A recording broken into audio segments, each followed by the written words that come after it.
नमस्कार, royal kitchen कट्टा या यूट्यूब चॅनलवरती तुमचं मनापासून स्वागत आहे। आज आपण मिल्क पावडर पासून बर्फी कशी बनवायची ते बघणार आहोत। यासाठी इथे मी 1 वाटी मिल्क पावडर घेतलेली आहे।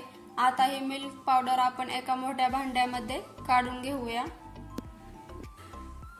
इथे मी पाव वाटी साजूक तूप घेतलेला आहे। जर आपण 1 वाटी मिल्क पावडर घेतली तर यासाठी आपल्याला पाव वाटी साजूक तूप घ्यायचं आहे। आता हे तूप आपण या मिल्क पावडर मध्ये मिक्स करून घेऊया। इथं जर तुमच्याकडे साजूक तूप नसेल तर तुम्ही याऐवजी डालडा देखील वापरू शकता, कारण आपण जी बर्फी विकत आणतो त्यामध्ये डालडाच वापरलेला असतो। आता उरलेलं ही थोडंसं तूप आपण यामध्ये टाकून घेऊया। तुम्ही इथं बघू शकता अशी थोडीशी मूठ बनेल इतपत आपल्याला हे मिक्स करून घ्यायचं आहे। तेवढं आपल्याला तूप वापरायचं आहे। तुम्ही इथं बघू शकता अशा पद्धतीने मूठ बनली पाहिजे। आता हे आपण मिक्स करून घेतलेलं आहे, याला आपण साईडला ठेवूया आणि यासाठी पाक तयार करून घेऊया। पाक बनवण्यासाठी आपण जेवढी मिल्क पावडर घेतलेली होती तेवढीच आपल्याला साखर घ्यायची आहे आणि जेवढे आपण साखर घेऊ त्याच्या निम्मा आपल्याला पाणी घ्यायचं आहे।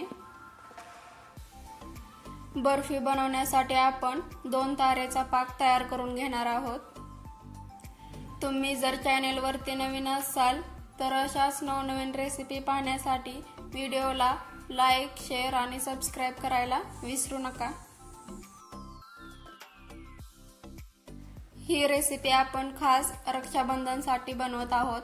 तुम्ही सुद्धा रक्षाबंधनसाठी अशी स्पेशल मिल्क पावडर बर्फी बनवू शकता।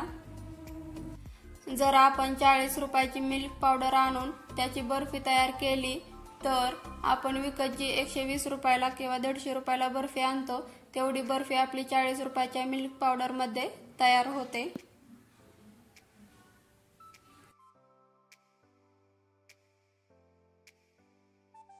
तुम्ही इथं बघू शकता किती घट्टसर पाक तयार करून घेतलेला आहे। आता आपण चेक करूया पाक तयार आहे की नाही ते। तुम्ही इथं बघू शकता अशा पद्धतीने एकदम घट्टसर अशा 2 तारा बनतील असा पाक आपल्याला तयार करायचा आहे। इथं आपला पाक तयार आहे। आपण यामध्ये मिल्क पावडर घालूया। ही मिल्क पावडर या पाकामध्ये मस्त अशी मिक्स करून घ्यायची। यामध्ये एकही गाठ किंवा गुठळी राहणार नाही अशा पद्धतीने आपल्याला हे मिक्स करायचं आहे।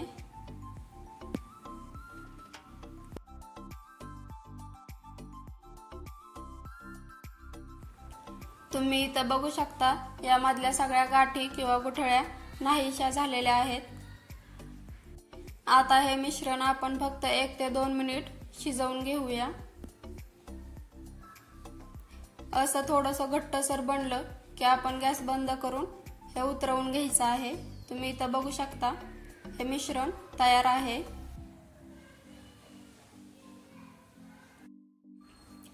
बर्फी बनवण्यासाठी इथं मी छोटंसं भांडं घेतलेलं आहे। तुम्ही ट्रे देखील घेऊ शकता किंवा ताटामध्ये देखील बर्फी बनवू शकता। आता यामध्ये मी 1 बटर पेपर टाकून घेतलेला आहे। यावरती आपण तूप लावून घेऊया। तुम्ही तेल देखील लावून घेऊ शकता।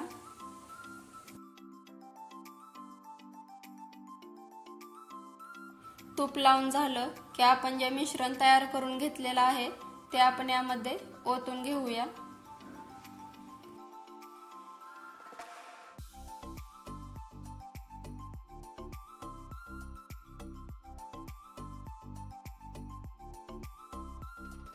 इथं मी सगळं मिश्रण ओतून घेतलेलं आहे। आता याला आपण हाताच्या सहाय्याने एकसारख्या आकारामध्ये पसरवून घेऊया आणि याला आपण फ्रीज मध्ये 1 ते 2 तासासाठी सेट होण्यासाठी ठेवून देऊया। 2 तासानंतर तुम्ही इथं बघू शकता बर्फी मस्त अशी सेट झालेली आहे। आता याला आपण एका ताटामध्ये काढून घेऊया। सगळ्यात अगोदर आपण हा बटर पेपर काढून घेऊया आणि आता आपण ही बर्फी कट करून घेऊया। तुम्ही इथं बघू शकता अजिबात कडक वगैरे झालेली नाही, एकदम मऊसूत बर्फी बनलेली आहे, सहज कट होते। आता अशाच पद्धतीने आपण सगळी बर्फी कट करून घेऊया। तुम्ही इथं बघू शकता मी बर्फी कट करून घेतलेली आहे। इथं आपली बर्फी खाण्यासाठी तयार आहे। तुम्ही इथं बघू शकता एकदम मस्त बनलेले आहे, जसे आपण विकत आणतो स्वीट होम मधून किंवा बाजारामधून, अगदी तशीच बर्फी आपली बनलेली आहे। बर्फी बनवण्याची माझी ही पद्धत तुम्हाला कशी वाटली ते कमेंट मध्ये नक्की सांगा।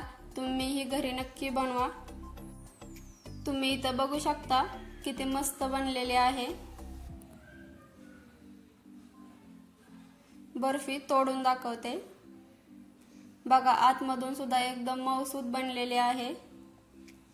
चला तर मग भेटूया अशाच एखाद्या स्वीट रेसिपी सोबत।